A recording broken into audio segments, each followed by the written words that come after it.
empowering women in Christ. Hallelujah. Shekinah ന്യൂസിന്റെ എല്ലാ പ്രിയ പ്രേക്ഷകർക്കും നമ്മുടെ കർത്താവായ യേശു ക്രിസ്തുവിന്റെ കൃപയും സമാധാനവും ആശംസിക്കുകയാണ്. പ്രഷില്ല പ്രോഗ്രാമിന്റെ ഇന്നത്തെ ഈ ഒരു എപ്പിസോഡിലേക്ക് എല്ലാവരെയും ഏറ്റവും സ്നേഹത്തോടെ സ്വാഗതം ചെയ്യുന്നു.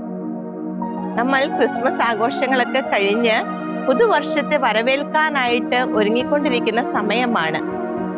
കഴിഞ്ഞ ആഴ്ച നമ്മൾ കണ്ടു, ലോത്തിന്റെ ഭാര്യയിലൂടെ കർത്താവ് നമ്മോട് പറയുകയായിരുന്നു മുന്നറിയിപ്പുകൾക്ക് നമ്മൾ കൊടുക്കേണ്ട പ്രാധാന്യം എന്താണെന്ന്. സങ്കീർത്തകനായ ദാവീദ് രാജാവ് 81 സങ്കീർത്തനം 8 തിരുവാക്യത്തിലൂടെ കർത്താവിന്റെ ഒരു വിഷമം നമ്മോട് പറയുന്നുണ്ട്. അവിടെ തിരുവചനം ഇപ്രകാരമാണ്: എന്റെ ജനമേ, ഞാൻ മുന്നറിയിപ്പ് നൽകുമ്പോൾ ശ്രദ്ധിച്ചു കേൾക്കുക. ഇസ്രായേലേ, നീ എന്റെ വാക്ക് കേട്ടിരുന്നെങ്കിൽ.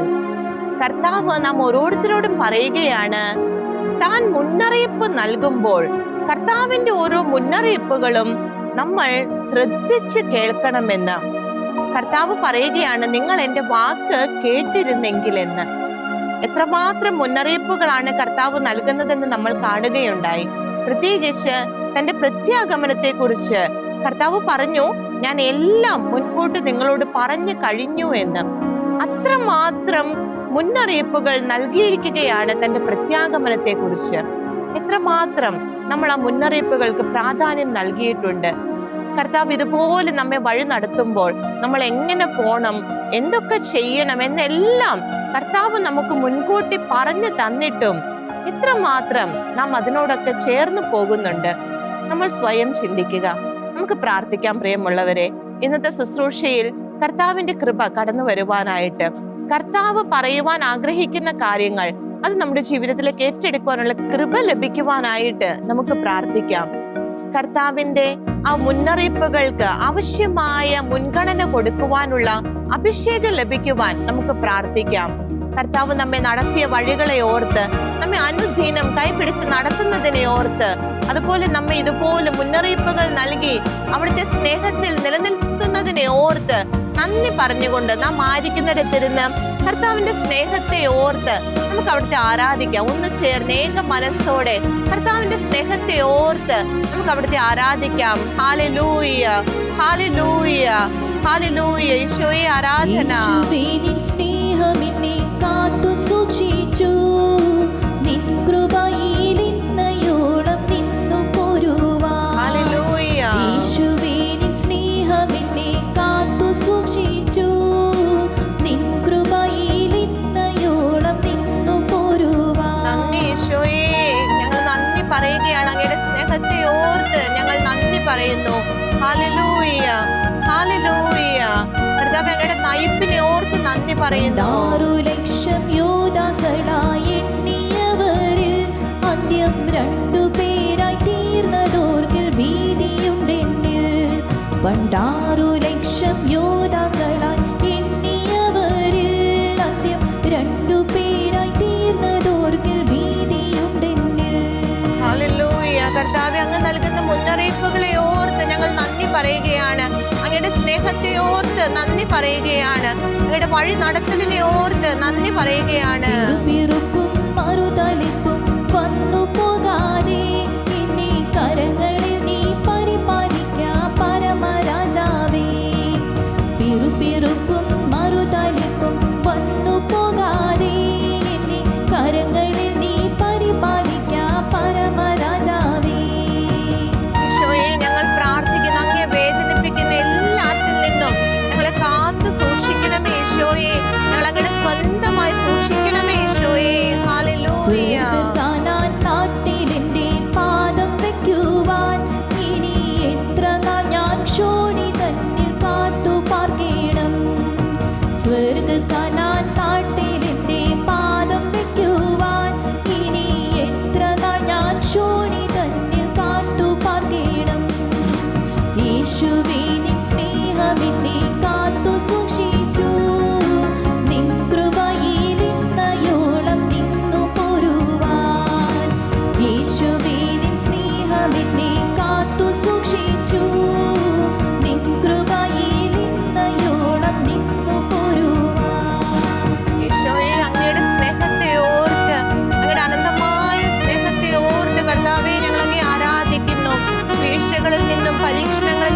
ഒക്കെ ഞങ്ങളെ കാത്തു സൂക്ഷിച്ച അങ്ങയുടെ ആ കരുതലിന്റെ സ്നേഹത്തെ ഓർത്ത് കർത്താവെ ഞങ്ങൾ നന്ദി പറയുകയാണ്. ഞങ്ങളെ കാത്ത് പരിപാലിക്കുന്ന അങ്ങയുടെ സ്നേഹത്തെ ഓർത്ത് നന്ദി പറയുന്നു. ഈശോയെ ആരാധന, ഈശോയെ ആരാധന. പരിശുദ്ധാത്മാവേ ഞങ്ങൾ നയിക്കണമേ. Hallelujah, hallelujah, hallelujah. ഈശോയെ നന്ദി. ഹല്ലേലൂയ. ഞങ്ങളുടെ പ്രിയപ്പെട്ട അമ്മേ മാതാവേ, ഞങ്ങൾ ഒന്ന് ചേർന്ന് പ്രാർത്ഥിക്കുകയാണ്. കർത്താവ് ഞങ്ങൾക്ക് നൽകിയിരിക്കുന്ന മുന്നറിയിപ്പുകൾക്കനുസരിച്ച് ഞങ്ങളുടെ ജീവിതങ്ങളെ ക്രമീകരിക്കുവാൻ ആവശ്യമായ അഭിഷേകം, ആവശ്യമായ കൃപകൾ ഈശോയിൽ നിന്ന് അമ്മേ മാതാവേ ഞങ്ങൾക്ക് വാങ്ങി തരണമേ. വിശുദ്ധ യോസേപ്പ് പിതാവേ, തിരുകുടുംബത്തിന്റെ പാലക, മുന്നറിയിപ്പുകളെ വളരെയേറെ ശ്രദ്ധയോടെ കാത്തു പരിപാലിച്ച യോസേപ്പ് പിതാവേ, ഞങ്ങളുടെ കുടുംബങ്ങൾ ഈശോ നൽകിയിരിക്കുന്ന മുന്നറിയിപ്പുകൾക്കനുസരിച്ച് ക്രമീകരിക്കപ്പെടുവാനായിട്ട് നിങ്ങൾക്ക് ഓരോരുത്തർക്കും വേണ്ടി പ്രാർത്ഥിക്കണമേ. നമുക്ക് ചേർന്ന് പ്രാർത്ഥിക്കാം. നന്മ നിറഞ്ഞ മറിയമേ സ്വസ്തി, കർത്താവ് അങ്ങയോടുകൂടെ സ്ത്രീകളിൽ അങ്ങ് അനുഗ്രഹിക്കപ്പെട്ടവളാകുന്നു. അങ്ങയുടെ ഉദരത്തിൻ ഫലമായി ഈശോ അനുഗ്രഹിക്കപ്പെട്ടവനാകുന്നു. പരിശുദ്ധ മറിയമേ, തമ്പുരാന്റെ അമ്മേ, പാപികളായ ഞങ്ങൾക്ക് വേണ്ടി ഇപ്പോഴും ഞങ്ങളുടെ മരണസമയത്തും തമ്പുരാനോട് അപേക്ഷിക്കണമേ. ആമേൻ. ആമേൻ. യേശു ക്രിസ്തുവിൽ എൻ്റെ പ്രിയമുള്ള സഹോദരങ്ങളെ, നമ്മൾ ലോത്തിന്റെ ഭാര്യയുടെ ജീവിതത്തിലൂടെ കർത്താവ് നൽകുന്ന പാഠങ്ങളെ പഠിച്ചു വരികയായിരുന്നു. സുവിശേഷങ്ങളിൽ കർത്താവ് തന്നെ നമ്മോട് ആവശ്യപ്പെടുന്നുണ്ട്, നിങ്ങൾ ലോത്തിന്റെ ഭാര്യയെ ഓർമ്മിക്കുവിനെന്ന്. ലോത്തിന്റെ ഭാര്യയുടെ ജീവിതത്തിലൂടെ എന്തൊക്കെയാണ് നമ്മുടെ ജീവിതത്തിലേക്ക് നമ്മൾ സ്വീകരിക്കേണ്ടതെന്ന് കർത്താവ് നമ്മെ പഠിപ്പിച്ചുകൊണ്ടിരിക്കുകയായിരുന്നു. നമ്മൾ കണ്ടു, മുന്നറിയിപ്പുകളെ നമ്മൾ എത്രമാത്രം ഗൗരവമായി കാണണമെന്ന് ലോത്തിന്റെ ഭാര്യയിലൂടെ കർത്താവ് നമ്മെ പഠിപ്പിക്കുകയുണ്ടായി. വീണ്ടും നമുക്ക് ആ തിരുവചന ഭാഗത്തേക്കൊന്ന് കടന്നു വരാം. ഉൽപ്പത്തിയുടെ പുസ്തകം 19-ാം അധ്യായം 17-ാം തിരുവാക്യത്തിൽ ദൂതന്മാർ ആ ലോത്തിനെയും കുടുംബത്തെയും രക്ഷിക്കുവാനായിട്ട്, അവരെ ആ ഒരു നാശത്തിൽ നിന്ന് വിടുവിക്കുവാനായിട്ട് കർത്താവ് അയച്ച ദൂതന്മാർ അവരുടെ ഭവനത്തിൽ വന്ന് അവർക്ക് നൽകിയ നിർദ്ദേശമാണ് നമ്മൾ വായിച്ചു കേൾക്കാനായി പോകുന്നത്. അവരെ പുറത്തു കൊണ്ടുചെന്ന് വിട്ടതിന് ശേഷം അവരിൽ ഒരുവൻ പറഞ്ഞു, ജീവൻ വേണമെങ്കിൽ ഓടിപ്പോവുക, പിന്തിരിഞ്ഞു നോക്കരുത്, താഴ്വരയിലെങ്ങും തങ്ങുകയും അരുത്, മലമുകളിലേക്ക് ഓടി രക്ഷപ്പെടുക, അല്ലെങ്കിൽ നിങ്ങൾ വെന്തു നശിക്കും.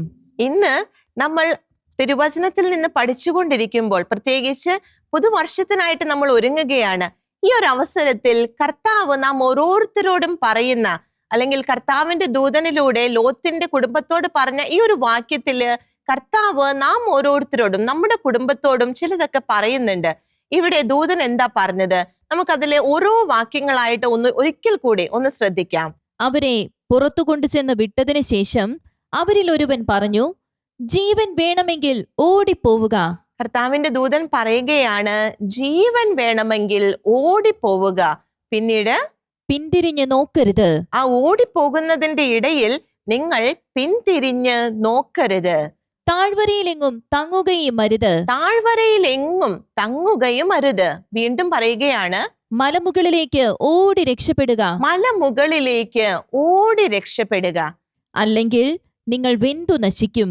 ഇവിടെ കർത്താവിന്റെ ദൂതൻ ലോത്തിന്റെ കുടുംബത്തോട് പറഞ്ഞ കാര്യം നാം ഓരോരുത്തരുടെയും ജീവിതത്തിലേക്കും നമുക്ക് സ്വന്തമാക്കാൻ വളരെയേറെ സാധിക്കുന്ന ഒരു കാര്യമാണ്. അവിടെ എന്താ പറഞ്ഞത്? ജീവൻ വേണമെങ്കിൽ നിങ്ങൾ ഓടിപ്പോവുക. സോദോം എന്ന് പറയുന്നത് നാശത്തിന്റെ ഒരു സ്ഥലമായിരുന്നു. തിന്മ നിറഞ്ഞ, പാപമ്ലേച്ഛതകളാൽ നിറയപ്പെട്ട ഒരു സ്ഥലമായിരുന്നു. ആ സ്ഥലത്ത് നിന്ന്, പാപത്തിൽ നിന്ന്, ആ മ്ലേച്ഛതയിൽ നിന്ന് ജീവൻ വേണമെങ്കിൽ ഓടിപ്പോകാനാ പറയുന്നത്. എൻ്റെ പ്രിയ സഹോദരങ്ങളെ, ഇന്ന് നമുക്ക് ചുറ്റും പാപത്തിന്റെ, മ്ലേച്ഛതയുടെ പല പല കാര്യങ്ങൾ നമുക്ക് കാണാൻ സാധിക്കും. എന്നാൽ കർത്താവ് നമ്മോട് പറയുകയാണ്, നിത്യജീവൻ നിങ്ങൾക്ക് വേണമെങ്കിൽ നിങ്ങൾ അതിൽ നിന്നെല്ലാം ഓടിപ്പോകാനാ കർത്താവ് പറയുന്നത്. അതിൽ തങ്ങി നിൽക്കാതെ, അതിന്റെ ആ ഒരു സുഖത്തിലേക്ക് ലയിച്ചു ചേരാതെ, നിത്യജീവൻ നിങ്ങൾക്ക് സ്വന്തമാക്കണമെങ്കിൽ നിങ്ങൾ അതിൽ നിന്ന് ഓടിപ്പോവുക. ആ ഓടിപ്പോകുന്ന പോക്കിൽ പിന്തിരിഞ്ഞ് നോക്കരുതെന്ന് എടുത്തു പറയുകയാണ്. നിങ്ങളുടെ പഴയ ജീവിതത്തിലേക്ക്, നിങ്ങൾ നടന്നു പോന്ന വഴികളിലേക്ക്, നിങ്ങളുടെ ആ പാപമ്ലേച്ഛതകളിലേക്ക് നിങ്ങൾ പിന്തിരിഞ്ഞ് നോക്കരുത്. താഴ്വരയിലെങ്ങും തങ്ങുകയും അരുത്. അവിടെ ആ സുഖകരമായ അവസ്ഥകളിൽ ഒന്നും തങ്ങി നിൽക്കാതെ മലമുകളിലേക്ക് ഓടിപ്പോകാനാ കർത്താവിന്റെ വചനം പറയുന്നത്. മലമുകൾ എന്ന് പറയുന്നത് എപ്പോഴും കർത്താവിന്റെ സാന്നിധ്യത്തെയാ തിരുവചനത്തിൽ നമുക്ക് പ്രതിനിധീകരിക്കുന്നത്. ആ താഴ്വരകളിലെ സുഖങ്ങളെ എല്ലാം വിട്ട്, പാപത്തിന്റെ സുഖങ്ങളെ എല്ലാം വിട്ട് പിന്തിരിഞ്ഞു നോക്കാതെ മലമുകളിലേക്ക് ഓടിക്കയറാനാ ഈ പുതുവർഷത്തിൽ കർത്താവ് നാം ഓരോരുത്തരോടും ആവശ്യപ്പെടുന്നത്. എന്നാൽ ഇവിടെ ലോത്തിന്റെ കുടുംബത്തിന് എന്താ സംഭവിച്ചത്? ലോത്തിന്റെ ഭാര്യയ്ക്ക് ഇതൊന്നും സാധിച്ചില്ല. അവൾക്ക് അതെല്ലാം വിട്ടുപോകാൻ സാധിച്ചില്ല. എന്താ തിരുവചനം പറയുന്നേ? 19-ാം അധ്യായം 26-ാം തിരുവാക്യത്തിലേക്ക് നമുക്ക് കടന്നു വരാം. ലോത്തിന്റെ ഭാര്യ അവന്റെ പിറകെ വരുകയായിരുന്നു. അവൾ പിന്തിരിഞ്ഞു നോക്കിയതുകൊണ്ട് ഒരു ഉപ്പുതൂണായി തീർന്നു. ഇവിടെ കർത്താവിന്റെ ആ ഒരു ആഹ്വാനം സ്വീകരിക്കാൻ അവൾക്ക് സാധിച്ചില്ല. അവൾക്ക് അതിന് വിട്ടുപോകാൻ സാധിച്ചില്ല. ആ ലോത്തിന്റെ കുടുംബത്തിന് സോദോമുമായിട്ട് അത്രമാത്രം ബന്ധമുണ്ടായിരുന്നു. വർഷങ്ങൾ അവരവിടെ ഉണ്ടായിരുന്നു. എന്നാൽ ലോത്തിന്റെ ഭാര്യയെ സംബന്ധിച്ച് അവിടെ ഉണ്ടായിരുന്ന എല്ലാം വിട്ടുപോകാൻ അവൾക്ക് പൂർണ്ണ മനസ്സുണ്ടായിരുന്നില്ല. അതുകൊണ്ട് അവൾ പിന്തിരിഞ്ഞു നോക്കുകയാണ്. അവിടെ എന്താണ് സംഭവിക്കുന്നത് എന്ന് അറിയാനുള്ള ആഗ്രഹമായിരിക്കാം. അല്ലെങ്കിൽ താൻ കാത്തുപോകുന്ന തന്റെ ഭവനം, തനിക്ക് ഇഷ്ടപ്പെട്ടതെല്ലാം വെന്തു പോകുന്നത് കണ്ടിട്ടുള്ള വിഷമമാകാം. എന്താണെങ്കിലും അതിൽ നിന്ന് അങ്ങോട്ട് വേർപെട്ടു പോരാൻ അവൾക്ക് സാധിച്ചില്ല. അവൾ പിന്തിരിഞ്ഞു നോക്കുകയാണ്. പിന്തിരിഞ്ഞു നോക്കിയ അവൾ അവിടെ നിശ്ചലമായി പോവുകയാ. അവളുടെ ജീവിതം അവിടെ അവസാനിക്കുകയാണ്. ആ ജീവിതം നശിച്ചു പോവുകയാണ്. എൻ്റെ പ്രിയ സഹോദരങ്ങളെ, താഴ്വരയിൽ എങ്ങും തങ്ങാതെ ആ സോദോമിന്റെ പാപത്തെ എല്ലാം വിട്ടുപേക്ഷിച്ച് ജീവൻ വേണമെങ്കിൽ പിന്തിരിഞ്ഞു നോക്കാതെ ഓടിപ്പോകാൻ കർത്താവ് ലോത്തിന്റെ ഭാര്യയിലൂടെ ഇന്ന് നമ്മോട് ആവശ്യപ്പെടുകയാണ്.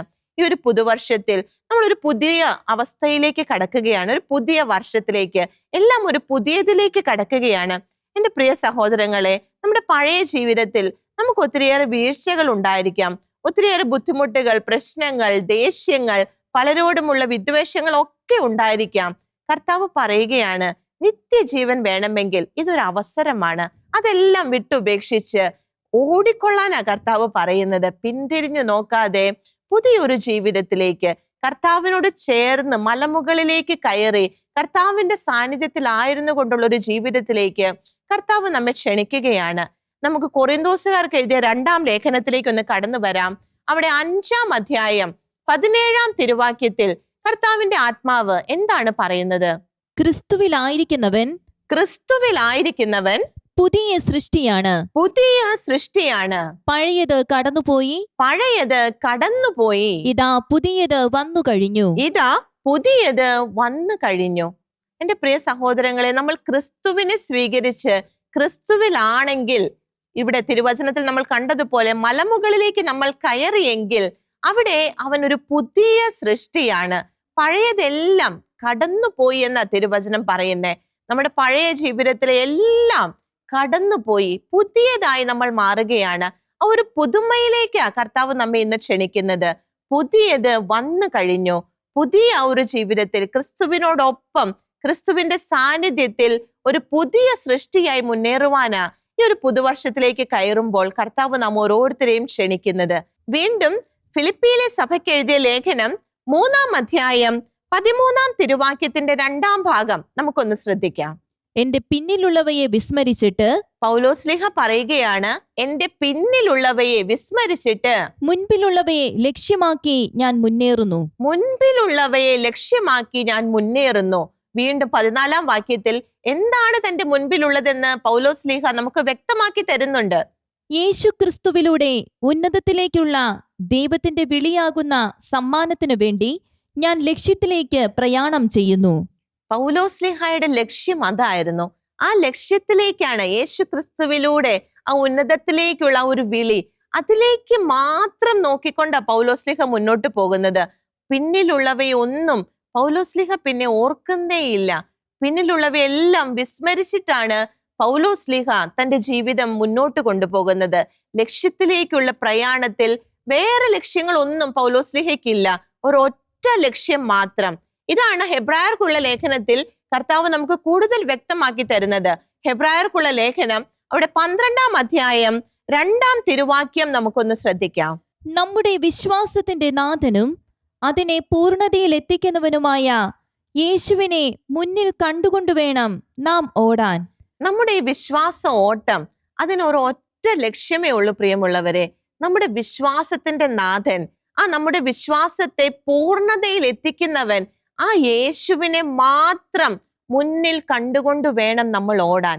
അവിടെയും ഇവിടെയും നമ്മുടെ പിന്നിലും ഒക്കെ ഉള്ളത് നോക്കിയാൽ നമ്മുടെ ലക്ഷ്യം മാറിപ്പോവുകയാണ്. നമുക്കൊരൊറ്റ ലക്ഷ്യത്തിൽ മുന്നോട്ട് പോകാൻ സാധിച്ചാലേ നമുക്ക് കർത്താവിൽ ഒന്നായി തീരാൻ സാധിക്കുകയുള്ളൂ. നമ്മൾ കണ്ടു, ജീവൻ വേണമെങ്കിൽ ഓടിപ്പോകാനാ പറയുന്നത്. ഒരു ഓട്ടത്തിൽ ഒരൊറ്റ ലക്ഷ്യമേ ഉള്ളൂ. ആ ലക്ഷ്യം നമ്മുടെ കർത്താവാണ്. കർത്താവിന്റെ ലക്ഷ്യം വെച്ചുകൊണ്ട് ഓടാനാ ഈ ലേഖനങ്ങളിലൂടെ എല്ലാം കർത്താവിന്റെ ആത്മാവ് നമ്മോട് ആവശ്യപ്പെടുന്നത്.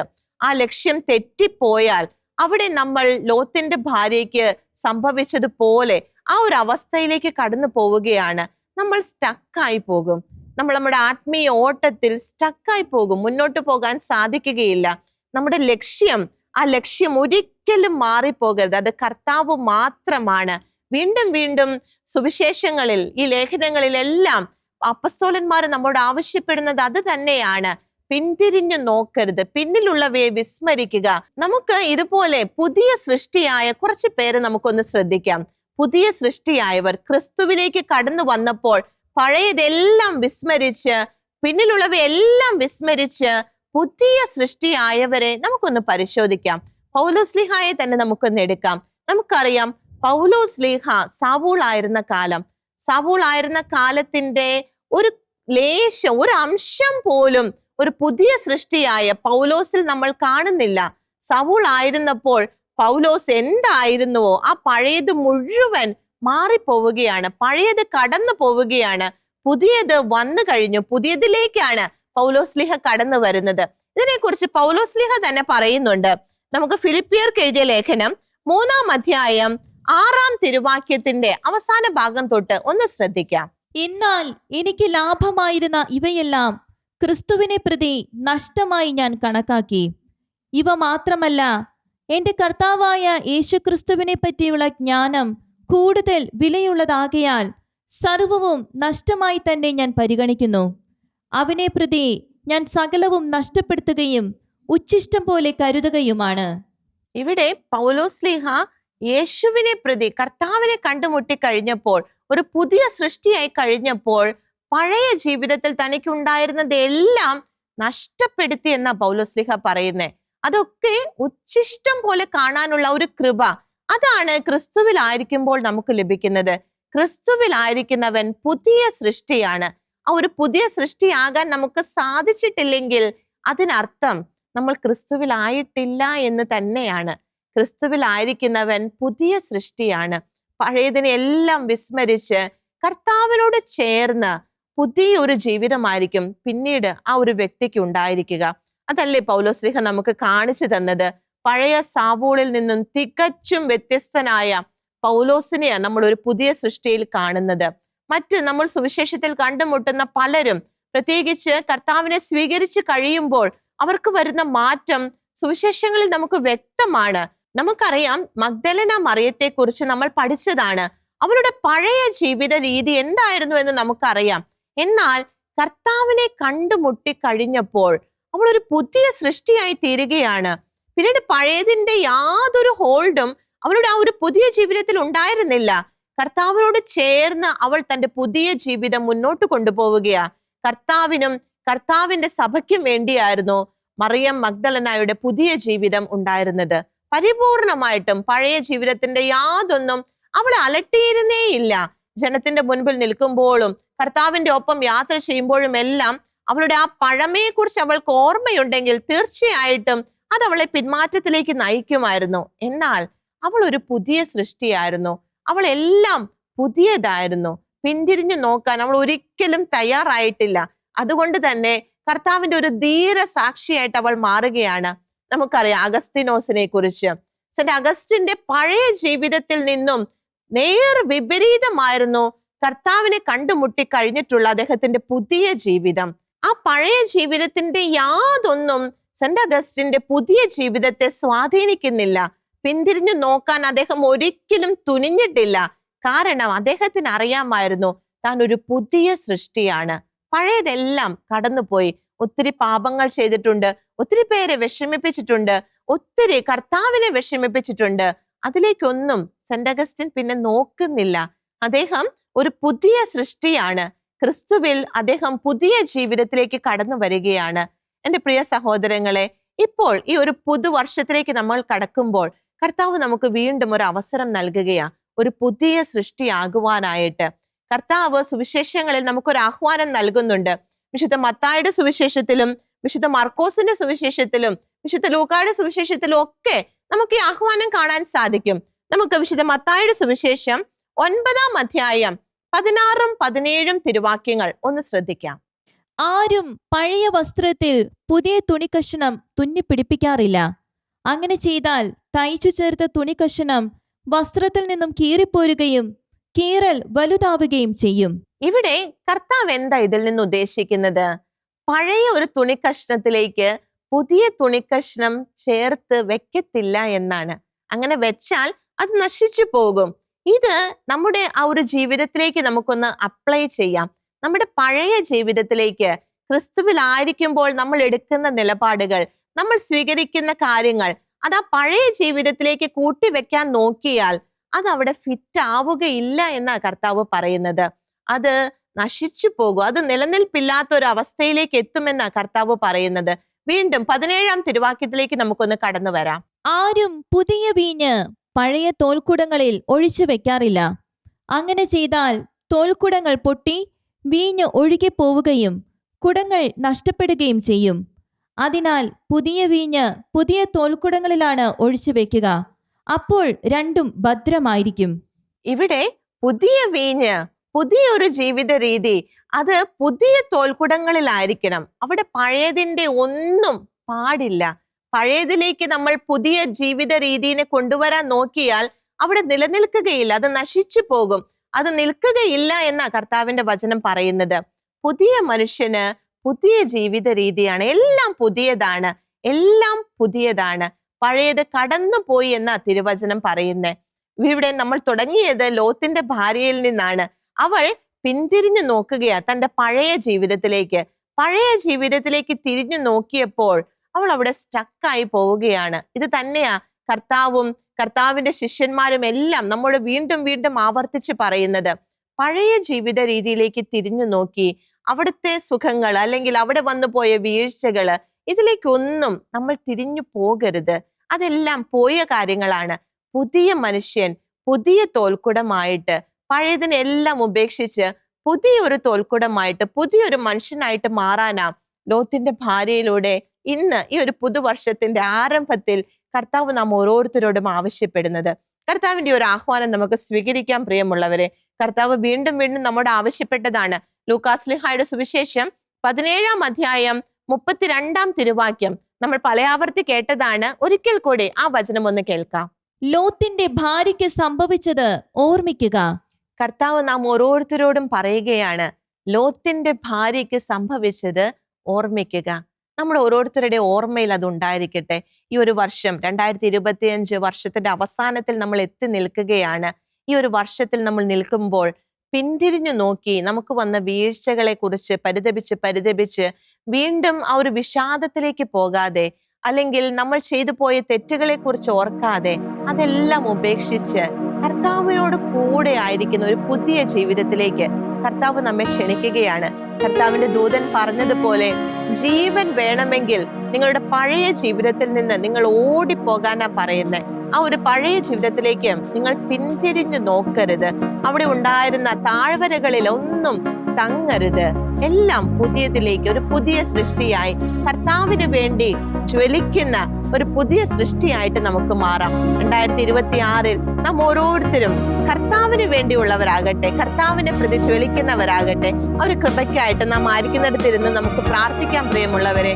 കർത്താവിന്റെ കൃപ നാം ഓരോരുത്തരേക്കും കടന്നു വരുവാൻ ഈ ഒരു വർഷക്കാലം കർത്താവ് നൽകിയ നന്മകളെയൊക്കെ ഓർത്ത് നന്ദി പറഞ്ഞുകൊണ്ട് നമുക്കൊരു പുതിയ ജീവിതത്തിലേക്ക്, കർത്താവിനെ മാത്രം ലക്ഷ്യം വെച്ച് മുന്നോട്ട് പോകുന്ന ഒരു പുതിയ ജീവിതത്തിലേക്ക് കടക്കുവാനുള്ള ആഗ്രഹത്തോടെ, നന്ദി നിറഞ്ഞ ഹൃദയത്തോടെ നമുക്കായിരിക്കാം. ഹല്ലേലൂയ. കർത്താവേ, ഞങ്ങൾ നന്ദി പറയുകയാണ് അങ്ങ് ഞങ്ങളെ നടത്തിയ വിധങ്ങൾക്കായിട്ട്, അങ്ങ് നൽകുന്ന ആഹ്വാനങ്ങൾക്കായിട്ട്, ഞങ്ങളെ കൈപിടിച്ച് നടത്തുന്ന അങ്ങയുടെ സ്നേഹത്തിനായിട്ട് നന്ദി ഈശോയെ. Hallelujah, hallelujah. ഈശോയെ നന്ദി. ഇത്തിരി പോലായി എന്നെ ഒത്തിരി സ്നേഹിച്ച ദൈവമേ, ഇത്തിരി നാളുള്ള ജീവിതത്തിൽ ഞാൻ ഒത്തിരി നന്ദി ചൊല്ലിടും നീ, ഒത്തിരി നന്ദി ചൊല്ലിടും നീ. നന്ദി ഈശോ. ഇത്തിരി പോലായി എന്നെ ഒത്തിരി സ്നേഹിച്ച ദൈവമേ, ഇത്തിരി നാളുള്ള ജീവിതത്തിൽ ഞാൻ ഒത്തിരി നന്ദി ചൊല്ലിടും നീ, ഒത്തിരി നന്ദി ചൊല്ലിടും നീ. നന്ദി എൻ കർത്താവേ, നന്ദി എൻ യഹോവേ, നന്ദി എൻ യേശുനാഥാ, നന്ദി എൻ ദൈവമേ, നന്ദി എൻ കർത്താവേ, നന്ദി എൻ യഹോവേ, നന്ദി എൻ യേശുനാഥാ, നന്ദി എൻ ദൈവമേ. ഈശോയെ, ഞങ്ങൾ ഏക മനസ്സോടെ അങ്ങേക്ക് നന്ദി പറയുകയാണ്. അങ്ങ് ഞങ്ങളെ നടത്തിയ വലിയ വിധങ്ങളെ ഓർത്ത് കർത്താവെ നന്ദി പറയുന്നു. അങ്ങ് ഞങ്ങൾക്ക് നൽകിയ ഓരോ ആഹ്വാനങ്ങളെയും ഓർത്ത് നന്ദി പറയുന്നു. അങ്ങ് ഞങ്ങൾക്ക് നൽകുന്ന പുതിയ പുതിയ ബോധ്യങ്ങളെ ഓർത്ത് കർത്താവെ നന്ദി പറയുന്നു. ഞങ്ങളുടെ കുടുംബങ്ങളിൽ, ഞങ്ങളുടെ വ്യക്തി ജീവിതങ്ങളിൽ അങ്ങ് ചൊരിഞ്ഞ വലിയ നന്മകൾക്കായിട്ട് ഈശോയെ നന്ദി, ഈശോയെ നന്ദി. Hallelujah, hallelujah. എത്ര നാളുണ്ടിനിയും അത് എത്ര നാളായാലും കർത്താവ് ചെയ്തത് നന്മകൾ ഓർത്തു ഞാൻ എന്നെന്നും വാഴ്ത്തിടുമേ. എത്ര നാളുണ്ടിനിയും അത് എത്ര നാളായാലും കർത്താവ് ചെയ്തത് നന്മകൾ ഓർത്തു ഞാൻ എന്നെന്നും വാഴ്ത്തിടുമേ. നന്ദി എൻ കർത്താവേ, നന്ദി എൻ യഹോവേ, നന്ദി എൻ യേശുനാഥാ, നന്ദി എൻ ദൈവമേ, നന്ദി എൻ കർത്താവേ, നന്ദി എൻ യഹോവേ, നന്ദി എൻ യേശുനാഥാ, നന്ദി എൻ ദൈവമേ, നന്ദി എൻ കർത്താവേ, നന്ദി എൻ യഹോവേ, നന്ദി എൻ യേശുനാഥാ, നന്ദി എൻ ദൈവമേ, ഈശോയെ നന്ദി നന്ദി. എൻ ദൈവമേ, ഹല്ലേലൂയ, നന്ദി എൻ ദൈവമേ, ഹല്ലേലൂയ. ഈശോയെ നന്ദി, ഈശോയെ. Hallelujah, hallelujah. ഈശോയെ നന്ദി, നന്ദി ഈശോയെ. എല്ലാറ്റിനും കർത്താവെ ഞങ്ങൾ ഒന്ന് ചേർന്ന് നന്ദി പറയുന്നു. Hallelujah, hallelujah.